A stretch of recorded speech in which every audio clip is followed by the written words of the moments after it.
Boa noite a todos. Escolhi para nós refletirmos hoje o texto A Verdade que Liberta. É do Raul Teixeira e está no livro Vida e Valores. Aprendemos com Jesus Cristo. Conhecereis a verdade e a verdade vos libertará. Ouvimos isso do Mestre há 21 séculos e não nos parece que essa expressão seja bem compreendida por nós, pela humanidade cristã. Ouvimos algo semelhante nas falas de Buda, ouvimos algo parecido nas falas de Lao Tse, de Zaratustra, que estavam sempre conclamando sua gente a esse amor, a verdade em prol de uma vida melhor, de uma vida livre. Nesses 2 milênios que nos separam da vinda de Jesus Cristo à Terra, temos visto cada vez mais escravizados. Somos escravos, por exemplo, do nosso temperamento e chegamos a afirmar: quem gostar de mim tem que ser como eu sou assim. Quantos de nós já não ouvimos algum amigo, alguém dizer assim: eu nasci assim, eu cresci assim, eu vou morrer assim, eu não mudo, quem quiser gostar de mim, que me goste como eu sou.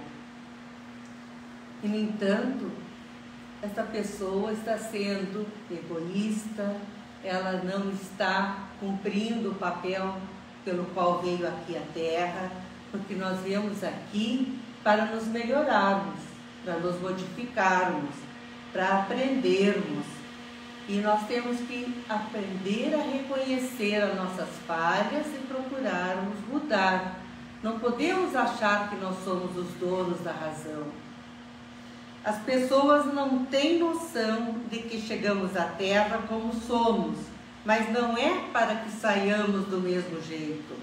É para que, durante a trajetória humana, nos modifiquemos, nos transformemos, uma vez que a Terra é uma grandíssima escola das almas, uma escola para todos nós.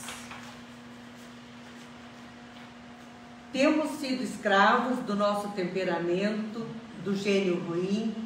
Há pessoas que têm pavios curtos, outras têm curtíssimos, e há pessoas que nem pavio têm.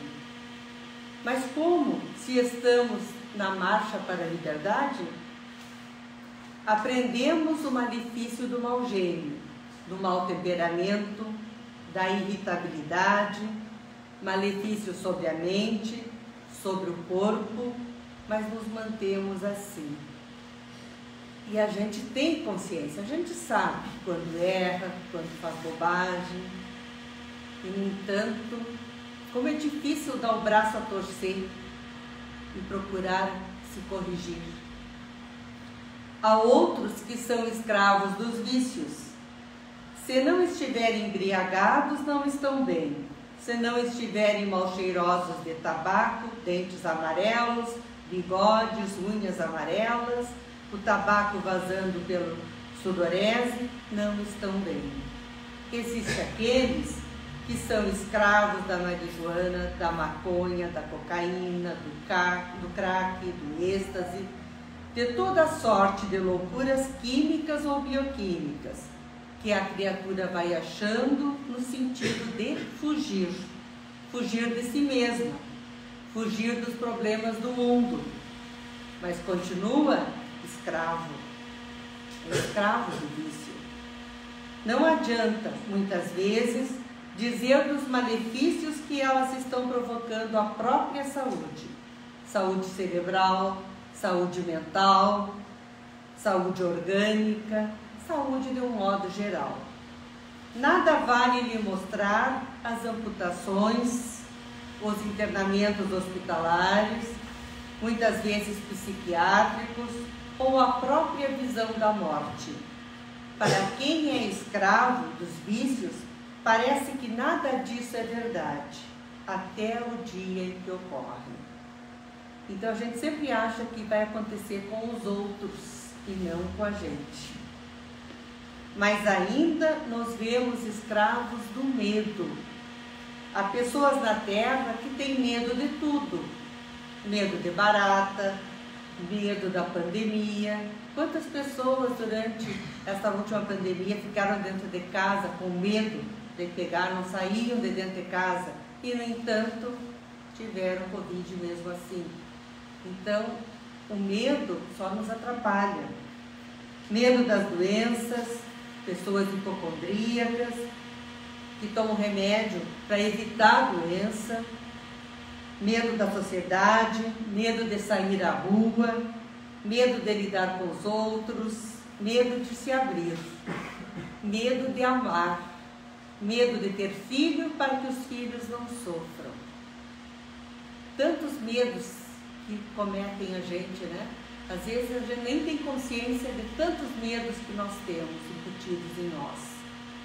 Mas como? Se Jesus nos disse que o conhecimento da verdade nos libertaria. Então começamos a perceber, alguma coisa está equivocada, ou aquilo que estamos aprendendo não é a verdade. Ou se é a verdade, não estamos fazendo bom proveito dela. Dessa forma, constatamos que ainda precisaremos caminhar bastante tempo até alcançar essa verdade que nos liberta. Vale a pena, porém, que comecemos a verificar em que níveis de inverdades temos vivido. Quais são as ilusões que nos têm envolvido? É tempo de refletir a respeito da maneira como estamos levando a nossa vida, as relações, nossa trajetória, se não estamos nos deixando enganar e iludir por mentiras, se estamos criando nossas próprias mentiras e fugindo da verdade, justificando o que nada justifica, para fugir da realidade. Se o Cristo nos disse: conhecereis a verdade e ela vos libertará, pensemos que isso não deve tardar mais. Quando pensamos nessa necessidade de buscarmos a verdade, é muito comum que as pessoas querem fugir desse questionamento a si mesma. Ficam se perguntando: o que é a verdade? Pilatos fez essa pergunta a Jesus, na hora mais estranha possível, quando ele estava mancomunado com a mentira e com os mentirosos, e queria lavar as mãos do problema que Jesus representava para ele, e perguntou ao mestre: e o que é a verdade? O Cristo disse: quem o conhecia, entendia a verdade da sua voz. Então, quem conhecia Jesus, isto bastava, não precisava agora Jesus argumentar. Seu exemplo já tinha ensinado, explicado quem era ele e qual era a sua verdade. Jesus poderia ter feito o melhor e mais eloquente discurso sobre a verdade, para convencer e para converter Pilatos. E o fez o discurso mais eloquente. Sabe qual foi o discurso de Jesus? Jesus silenciou, porque sabia que aqueles ouvidos não queriam ouvir, não estavam preparados para ouvir. O mestre sabia que é muito complicado querer se falar a verdade para quem gosta da mentira, para quem não está interessado na verdade. E a gente encontra isso. Quantas vezes a gente quer explicar alguma coisa para alguma pessoa e aquela pessoa fecha seus ouvidos e não escuta. Por mais que a gente fale, não escuta. Não quer admitir ouvir a verdade. Naquela confusão, naquela gritaria, naquela agitação toda, como é que Cristo, atado, sofrido, iria fazer um discurso sobre a verdade para Pôncio Pilatos? Não era aquele o momento. Podemos pensar a verdade de duas formas. Podemos conhecer a verdade, ou seja, tomar informações sobre ela. Eu conheço tudo isso, eu já sei tudo isso? Em nível meramente intelectual, o verbo conhecer admite essas duas facetas. Conhecemos o comércio em tal lugar, temos informações sobre ele. Conhecemos fulano, conhecemos fulana, por vê-los, por saber onde moram, mas não conhecemos aquele comércio obrigatoriamente na sua realização interna. Não conhecemos essas pessoas obrigatoriamente na sua intimidade. O que quer dizer isso? Eu posso dizer assim, alguém me pergunta, conhece aquela farmácia lá da esquina? Eu posso dizer, conheço a farmácia, eu sei que tem uma farmácia lá. Mas conhecer realmente a farmácia é saber quem é seu dono, como é que ela funciona, como é que é feito as encomendas dos remédios, qual é o tipo de convênio que tem ali. Então não basta eu saber que ela existe lá naquele lugar. Então, conhecer a verdade é muito mais profundo. A mesma coisa pode me perguntar se eu conheço uma determinada pessoa na minha rua. Eu posso conhecer, vou saber que ela mora em Tupancretã, vou saber até onde a casa dela é. Mas conhecer ela é conhecer a intimidade dela. É saber os detalhes da vida dela.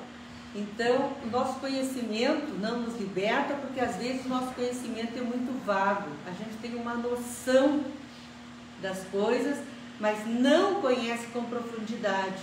Por isso que a gente fica preso, escravo, porque não vai a fundo. Quando lemos o livro sagrado, a Bíblia, encontramos: e fulana conheceu a seu marido, ou fulano conheceu a sua mulher. Isso quer dizer que teve intimidade com o outro. O verbo conhecer tem relação com a intimidade. Conhecemos alguma coisa quando conseguimos penetrar a intimidade dela. Afora isso, temos informação a respeito dela. E essas informações também chamamos de conhecimento. Enquanto a verdade em nossas vidas não passar de mera informação, ela não nos libertará, porque não somos obrigados a fazer aquilo de que fomos informados. Então, quando a gente apenas tem a informação, a gente não consegue modificar, a gente não consegue mudar. Nós só mudaremos quando nós tivermos um conhecimento pleno sobre qualquer assunto, sobre qualquer coisa. Senão fica aquela história, entra por um ouvido e sai pelo outro.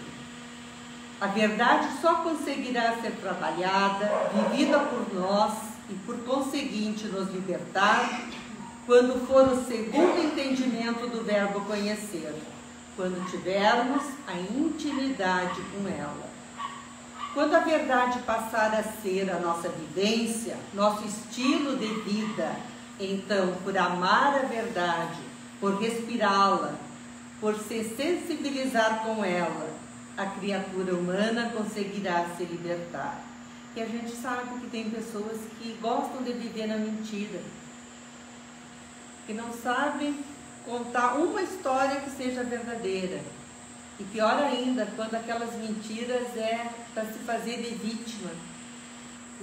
Tem muita gente que gosta de sempre ser assim, sempre levar pior na vida. Como tem aquele que sempre leva vantagem, né? Tem aquele que sempre está vivendo no negativo. E essa pessoa não se ajuda. Muito pelo contrário. Quem vive se queixando, quem vive se fazendo de vítima, está atraindo para si energias negativas. Por que vou manter meu temperamento desse jeito se ele está me fazendo mal? Qual é a razão de eu ter medo disso ou daquilo? Preciso temer a mim mesmo, minhas reações, desde que é o que sai do homem que lhe faz mal. Quando a gente aprender que a gente mesmo faz mal para a gente. Porque quantas vezes nós em vez de buscarmos a paz, a compreensão, o respeito, nós buscamos bater de frente com as pessoas. Buscamos contestar tudo, não se adaptar a nada. A gente não é obrigado a concordar com tudo, mas também não é obrigado a estar sempre indo contra. A gente tem que procurar ouvir o outro para que haja compreensão, para que sempre as pessoas possam chegar ao meio termo. A conversa, o diálogo, onde eu consigo escutar o outro com respeito, é que permite fazer com que a verdade apareça. Mas eu não posso viver num mundo de ilusão. Eu tenho que sempre procurar dizer a verdade, mesmo que ela doa. Porque você sabe, a mentira sempre tem perna curta. Um dia ela vem à tona. Então, é mais fácil a gente perdoar, aceitar, quando nos dizem a verdade, do que quando nos iludem. A partir do momento em que ingerimos a verdade, passamos a metabolizá-la em nosso raciocínio, em nosso discernimento, em nosso sentimento, passamos a ter vontade de sermos melhores. Passamos a trabalhar para isso. Passamos a entender as coisas de um outro ângulo e começamos a nos libertar. Já não temos mais medos, já não queremos nos corromper com as drogas, nem nos infelicitar com o nosso temperamento rebelde, frio ou maligno. É importante, então, que a verdade que nos liberta seja a verdade vivenciada. A verdade meramente informada não consegue fazer nada conosco, a não ser nos deixar esse conhecimento das coisas que existem. Para que sejamos felizes verdadeiramente a partir do conhecimento da verdade, é necessário que mergulhemos nela e deixemos que ela mergulhe em nós, fermentando de paz e de luz nossas entranhas. Então, o nosso convite hoje é que possamos viver mais na verdade, que deixemos as mentiras de lado, as enganações de lado, que procuremos ser autênticos, porque podem ter certeza, a verdade pode doer, mas a mentira dói muito mais. A verdade pode ser perdoada, a mentira não. Então, busquemos, em 2023, sermos mais autênticos e procurarmos, antes de acusar qualquer pessoa, qualquer amigo, qualquer irmão, buscar primeiro a verdade, o conhecimento profundo, para sermos mais felizes e vivermos aquilo que Cristo quer que nós vivamos. Vamos fechar nossos olhos e vamos nos preparar para o passe espiritual. Jesus, amado Mestre, nosso irmão e nosso guia, coloque a sua mão sobre cada um de nós, nos abençoando, nos dando paz, nos dando clareza, iluminando a nossa estrada, para que possamos sempre escolher o melhor caminho, as melhores companhias, aquelas pessoas que nos ajudem a crescer, a irmos em frente. Que a paz de Deus, o amor de Jesus, invada nossas almas e que faça com que nós possamos fazer este amor sair de nós e alcançar a todos que nos rodeiam. Que nós saibamos aprender a abraçar, a dizer ao outro que amamos e a desejar o bem e querer que todos sejam vencedores, que todos possam evoluir, que todos nós possamos subir nos graus de evolução, porque a escada da evolução é que nos leva a Ti, Pai. Que Deus nos abençoe e nos proteja. Que assim seja.